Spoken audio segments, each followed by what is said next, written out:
Everyone. I hope y'all are doing well. So, this week we are delving into a few gendered dimensions of social power, looking at labor and disability. So, we're first thinking about various elements of labor analysis and thinking about how to integrate a class-based analysis into different gender divisions of labor. So, we're first thinking about Sylvia Federici's classic 1973 piece, Wages for Housework. And Wages for Housework intended to raise a conversation around how we conceptualize domestic work, how we conceptualize care work,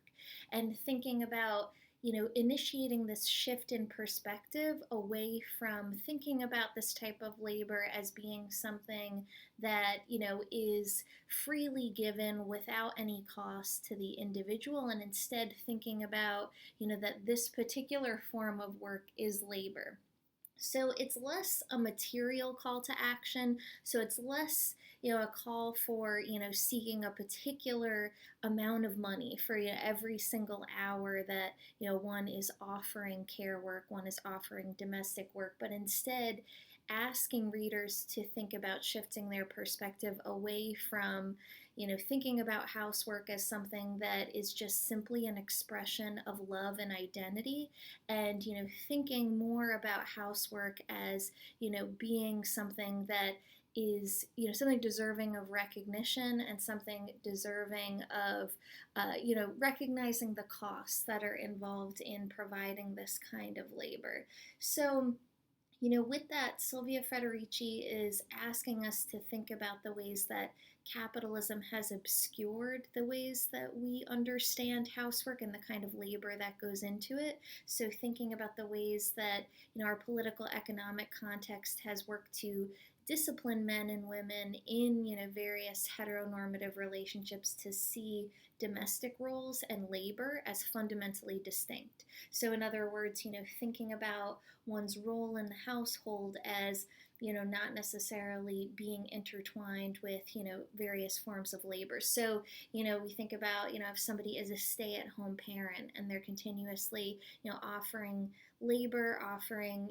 different forms of care, recognizing the kind of energy that goes into providing that care, and thinking about really honoring and respecting that work for being work, instead of sort of dismissing this form of work as being something that does not require significant energy. And so Sylvia Federici was really pushing back against the ways that domestic work and care work has been really marginalized in conversations about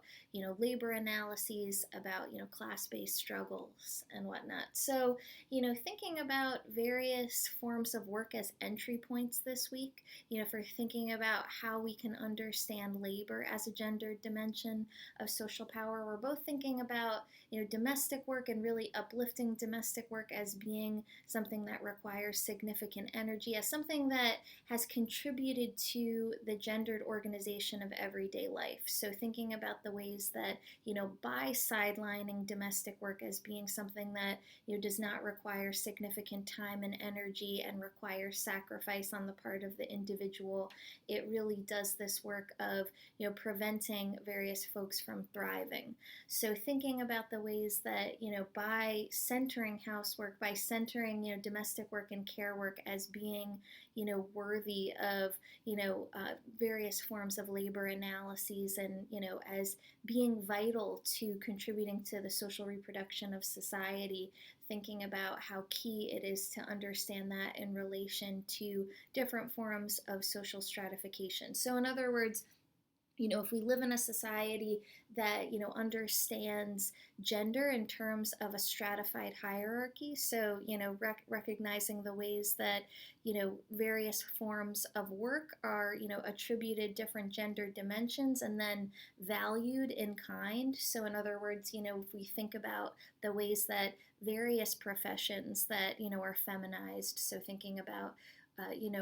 forms of work such as nursing, such as teaching, those different forms of work that we've talked about that, engage different forms of empathy, different levels of like soft skills like nurturing, those tend to be devalued monetarily in our society, as well as culturally. So in other words, they're devalued in the sense that they're seen as not as hard work, as other professions, which is obviously not the case, but this is, very much a social construction. So housework and care work have really been intertwined with this in the sense that they have historically been devalued as, not being worthy of, being integrated into labor analyses, yet they are. So we're also thinking about another dimension of labor this week by thinking about the nuances of sex work and thinking about how vital it is to center those most impacted by sex work in conversation. So hearing from sex workers themselves in order to understand what it looks like to keep sex workers safe and healthy, and thinking about the various connotations that sex work has in everyday life and in contemporary society. So one of the authors for this week, Melissa Gira Grant, discusses the ways that we tend to construct sex workers in popular media and in widespread narratives about sex work as victims. And, Melissa Gira Grant highlights that it's so important to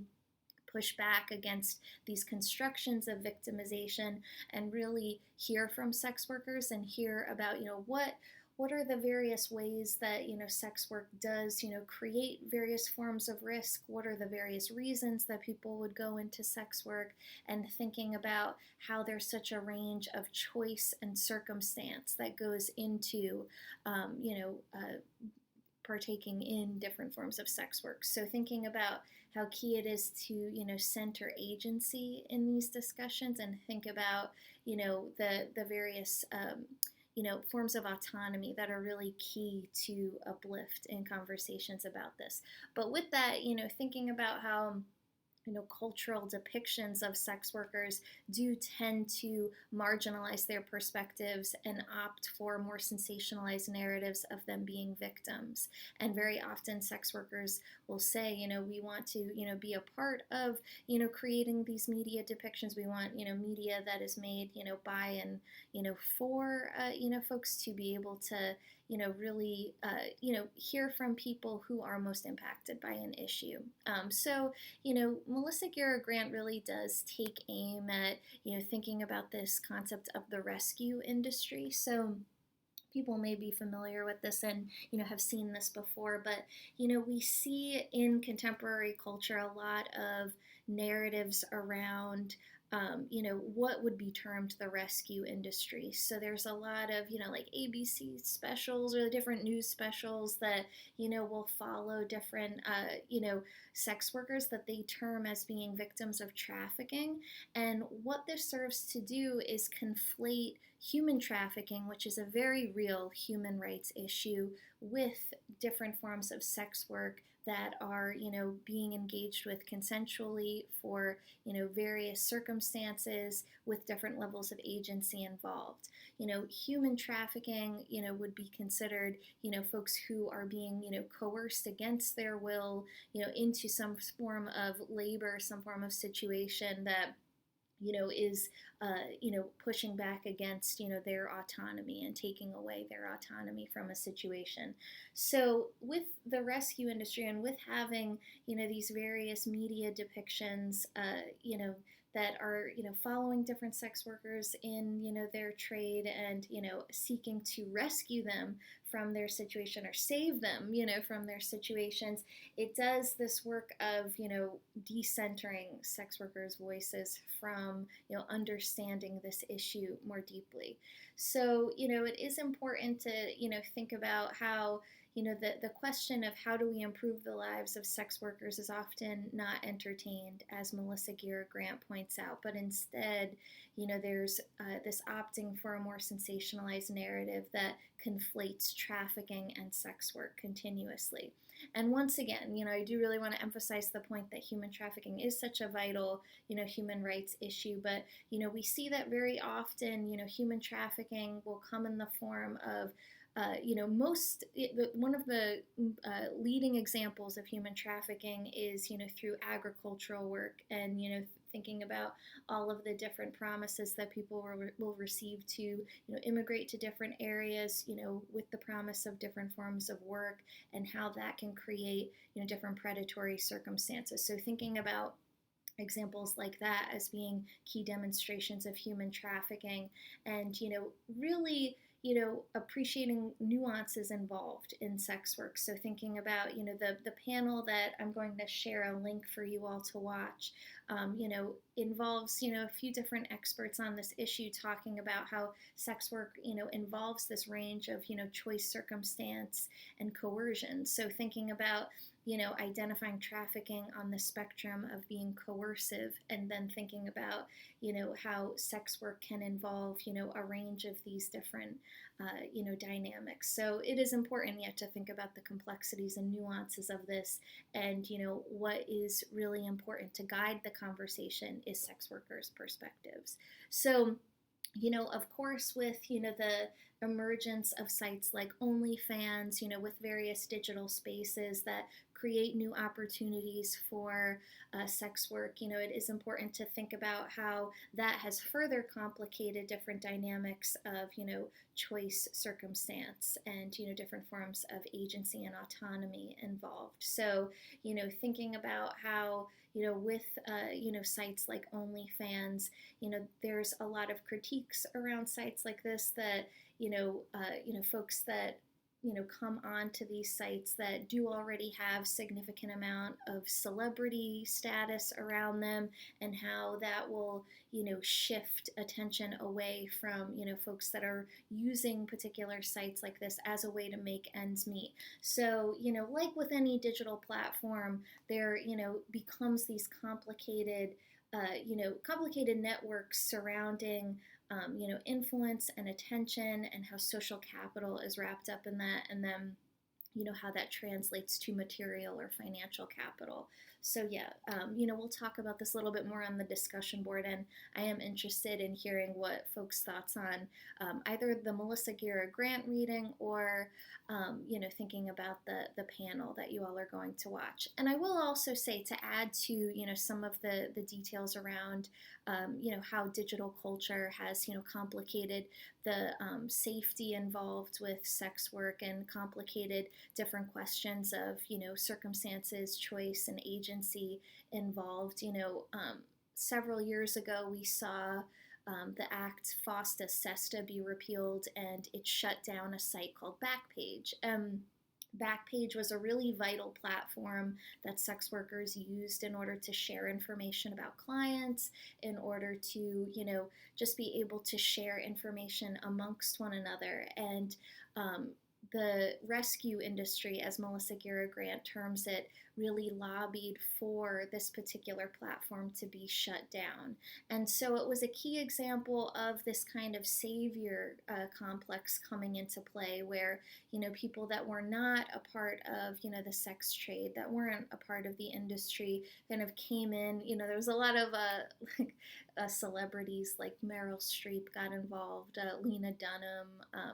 some other celebrity women, and they came in and said, okay, we need to, support shutting down Backpage, because this is participating in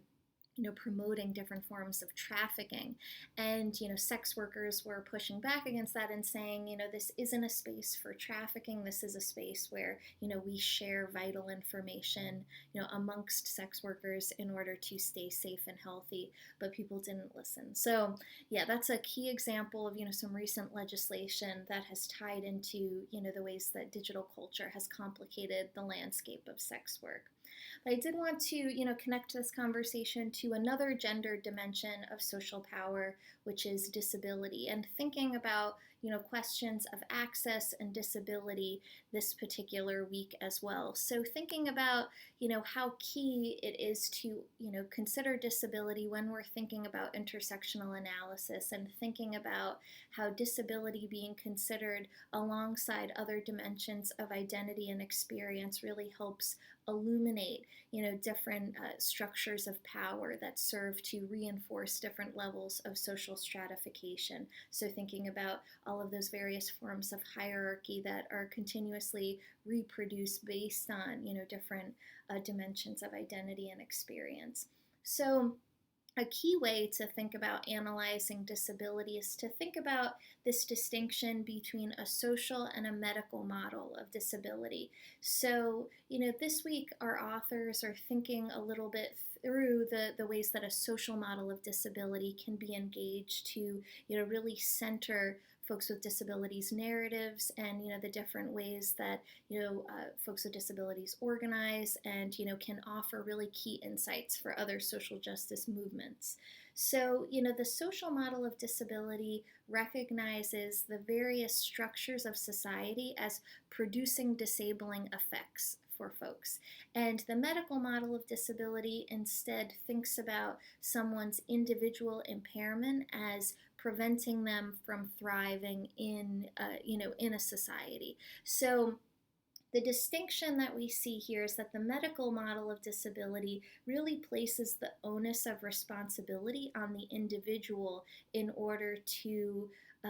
overcome obstacles that are produced by society. It creates, it reproduces this idea that folks with disabilities need to, in various ways, be alone in surmounting different obstacles that society doesn't need to change, but the individual needs to accommodate themselves in order to thrive. And so a social model of disability, on the other hand, is thinking about, okay, how do we change structures of society? How do we change various social institutions in order to reduce disabling effects? So, in other words, thinking about examples like universal design in buildings. So, when we think about universal design, it's considering people with disabilities from the get-go in design structures. So it's thinking about being able to walk up to doors that open automatically. There not being steps that aren't accounted for. Thinking about all of these ways that if someone who is a chair user, arrives at that building and then is, unable to get in the door because of a step, because of, doors not being accessible to, come through, we're thinking about how a universally designed building is accounting for, a wide range of people from the jump. So, that's just one example. And it connects to a sociologist named Susan Wendell, who wrote this piece called The Social Construction of Disability, discusses the ways that, everyday social institutions are continuously producing disabling effects. So we see this in a profound way through particularly the pace of life. So Susan Wendell talks about how the pace of life that we're expected to keep up with in everyday life, that does have disabling consequences. So in other words, thinking about the various ways that there's a lack of so we could even use the example of university settings. If there's a total lack of flexibility with extensions, if someone is experiencing health issues, if there's, a complete lack of flexibility, if there's a complete lack of flexibility for, time test taking, all of these, little ways that universities will, really marginalize people with a range of disabilities, that all contributes to, expecting that people will keep up with a particular pace of life, that people will conform to particular rigid structures without accounting for the range of disabilities that people can be experiencing. I think this is incredibly important to think about, especially during this time of pandemic that we've been experiencing, a time of, so many national tragedies, and thinking about the impact that has had on so many folks' mental health. So thinking about, the idea that everybody's supposed to kind of continue trudging forward at the same pace that we always have, it's really not accounting for the disabling effects that society is producing in real time. So I'm always a big advocate for, a lot of flexibility in classes, making sure that, we're accounting for people as humans first. People are students, but, they're also human beings with, a variety of different experiences, a variety of different, challenges that they're bringing to the table. So, this is all really important to think about, as we, make space for supporting people. So yeah, we're thinking about, this piece around care work and disability justice as well. And, one of our authors, Leah Lakshmi, is thinking about the ways that, care webs and the different care webs that, folks with disabilities have created for themselves can offer really key insights for supporting one another as, we even like move forward in a pandemic, as we move forward during a time where there's, so many ways that state institutions are falling short in supporting all of us. So, she opens with this really key question that says, what does it mean to shift our ideas of access and care, whether it's disability, child care, economic access, or many more, from an individual chore, an unfortunate cost of having an unfortunate body, to a collective responsibility that's maybe even deeply joyful. So I really love this quote in that, they're thinking about the ways that, we can, shift our ideas from, thinking about, taking care of oneself, taking care of those around us as being, this individual chore and individual responsibility, and thinking about how can we help one another and how can we, reach out to those close to us and, create more of a collective responsibility where, everybody is thinking about one another's well-being. I think it's really hard to, consider the ways that, our capitalist context has, really individualized all of our activities, and, thinking about the ways that, a shift to collective care and thinking about one another continuously does require, a big collective shift. And I think that more and more people during, this time of pandemic and, during this time of, different national tragedies, I think that we're thinking about things really do need to change, and, considering what does it look like to, develop those forms of solidarity and, offer people different forms of collective care. So, I think it's really interesting that with Leah Lakshmi's piece, they're thinking about, looking towards this idea of, care web. So in other words, thinking about different networks that, people with disabilities have formed amongst each other that push back against the idea that paid attendant care is the only form of care to rely on, especially considering that different, state institutional forms of care, relying on one's biological families for care has been the source of abuse, has been the source of, just falling short for many people with disabilities. So, they look to different networks of predominantly Black and brown queer people with disabilities who have formed these different care webs to take care of one another, and thinking about all of these care webs as, really wonderful experiments that can be learned from and can offer, different blueprints for, other folks to learn from and think about what it looks like to, create spaces of collective care from one another. So yeah, thinking about, there's these various examples. There's 5 stories that the author looks at, and one of the questions that I'm posing this week is, asking folks to choose one of those stories and think about, what we can learn from that, particular example of a care web, what kind of reflections it inspires, and, thinking about all of the ways that, we can really think differently about how we relate to one another, on a social level and on an individual level. So thinking about, what it would look like to move into building futures where we really do make sure that we're accounting for one another, that we make sure that we're caring for one another, particularly during times when, institutions, when, governments are falling short in offering people that care. So yeah, I look forward to talking about all of these topics with you all on the oh my god, I was blanking on what the name of it is, the Canvas discussion board. So, yeah, I will talk to you all this week, and I hope you all have a wonderful week.